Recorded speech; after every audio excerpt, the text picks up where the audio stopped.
Hello les amis, j'espère que vous allez bien. Bienvenue dans un nouveau moment phyto. Je suis ravie de vous retrouver. Aujourd'hui il fait très très beau. J'avais quelques rendez-vous, j'ai fait mon escapade avec grand plaisir dans ce cadre. Je viens vraiment me cacher de la foule, passer un moment à absorber la nature en bon projecteur qui a besoin d'absorber des énergies et donc je vais me connecter à des choses qui me font du bien. Donc j'absorbe la vibe de la nature et c'est doux, très très doux. Donc bienvenue dans mon cadre préféré. Aujourd'hui, je vous parle d'une plante que je connais bien et depuis que je suis petite. C'est le chardon-marie. Alors on connaît les chardons. Alors moi déjà gamine, je connaissais les chardons parce que on enlevait les petits fruits qui ont les crochets puis on se les lançait dans les vêtements ou dans les cheveux. Très très sympa entre gosses. Et puis j'ai connu aussi le chardon, je vous raconterai un petit peu plus tard dans la vidéo mon expérience perso avec lui. Mais pour vous présenter un petit peu la plante, encore une fois. Donc le chardon-marie, je pense que la plupart des gens le connaissent au niveau visuel.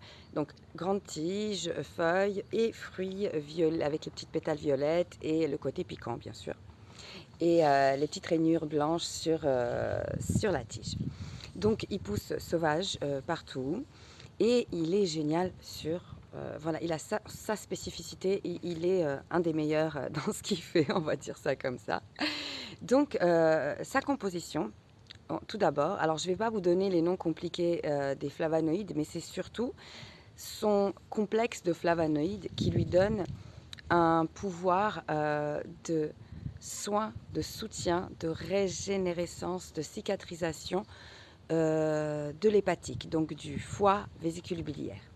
Il est vraiment soutien dans certaines pathologies de foie, mais même sans aller dans les pathologies en préventif, c'est une bombe de merveille pour notre foie et notre vésicule biliaire.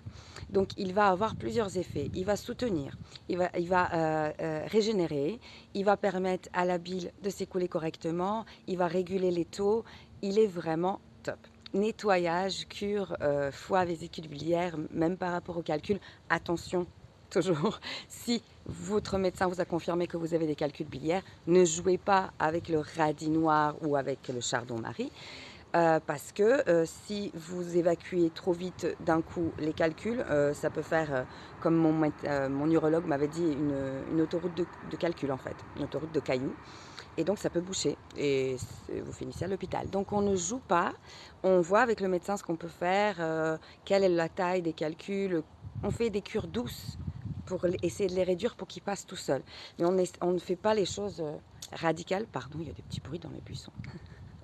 Les choses radicales pour chasser les calculs s'ils se coincent, c'est terrible. Donc, soutien hépatique, soutien de la fonction hépatique, soutien de l'élimination, donc avec cet organe émonctoire, le foie. Ah, je vous vois mieux. Soutien de la vésicule biliaire encore. Donc vraiment ce côté-là avec ses flavonoïdes.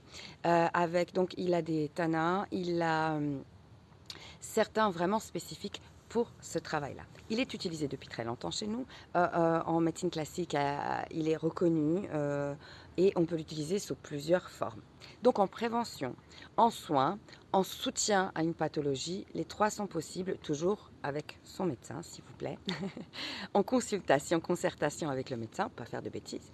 Et donc souvent, ce qu'on va faire, on va pouvoir utiliser les fruits, les feuilles et les racines. Donc, on va pouvoir faire des tisanes, des décoctions de fruits, de feuilles et des décoctions de racines. On va pouvoir manger la racine, donc les racines assez jeunes, débarrassées de leur peau émincée. Il y a un truc qui se balade autour, je pense que ça doit être un oiseau. Je suis toute seule, du coup à chaque fois je suis impressionnée. Je fais la grande mais je suis impressionnée par les petits bruits. Mais qu'est-ce que c'est? Donc, je vous disais la racine émincée, sautée. Et là, je vais vous parler de mon expérience perso avec le chardon-marie. Petite, je vous ai raconté dans d'autres vidéos, ma maman était atteinte de cancer de sein précisément. Et donc, toute la famille était en recherche de soins, de façon de vivre mieux la santé, de soigner naturellement les choses en parallèle avec les chimios et le reste. Donc, on était macrobiotique. La macrobiotique est un petit peu passée de mode, c'était vraiment les années 70, 80, 90 et puis ça s'est essoufflé parce que c'était pas que du bon, c'était pas que du cohérent, mais il y avait des bonnes choses quand même, heureusement. Et du coup, dans la macrobiotique, la racine de chardon-marie est utilisée régulièrement, émincée, sautée comme un légume, racine, voilà. Donc je me rappelle de mon père qui sortait, on habitait Sarajevo, donc on avait beaucoup quand même de verdure, de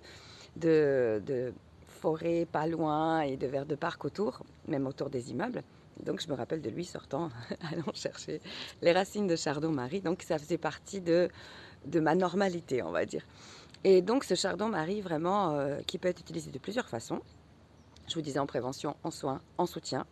Et on va préférer par exemple, il y a vraiment un truc, hein, ça me tue. On va préférer donc les décoctions, les tisanes de fruits, de feuilles ou de racines. C'est surtout dans les fruits et les feuilles qui y a ces flavonoïdes spécifiques qui vont soutenir le foie. Donc on insiste sur cela, mais la racine elle est bien aussi. On va pouvoir donc faire des tisanes, faire des décoctions.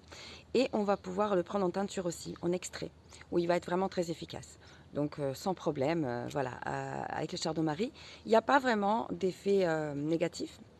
Donc comme d'habitude, attention, femme enceinte, enfant, femme qui allaite, sous vitalité, abusez pas. Voilà, donc comme on a dit avec la vésicule, il ne faut pas y aller fort quand on a une problématique précise. Il faut se renseigner d'abord, aller tout doucement en consultation avec les médecins et les thérapeutes. Voilà, le chardon-marie d'amour que moi j'adore le voir avec son peps violet. Il est piquant, mais il est là pour nous aider, vraiment nous soutenir. Donc, n'arrachez pas tout. Si vous utilisez la racine, prenez toute la plante, d'accord, mais vous allez utiliser tout. Mais il ne faut pas abuser, pas au même endroit. Essayez de prélever un petit peu par-ci, par-là, mais de ne pas prendre, d'arracher tout, voilà.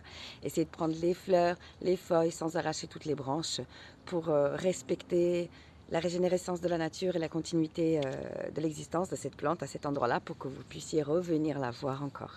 Voilà, donc le chardon-marie, ce doudou de notre foie et de notre vésicule biliaire, à utiliser avec, on va dire, bon sens et intelligence par rapport à la problématique précise de laquelle on parle.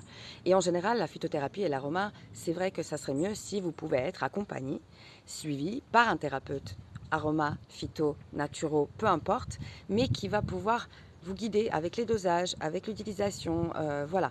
Parfois, on y va tout seul et on peut faire des bêtises.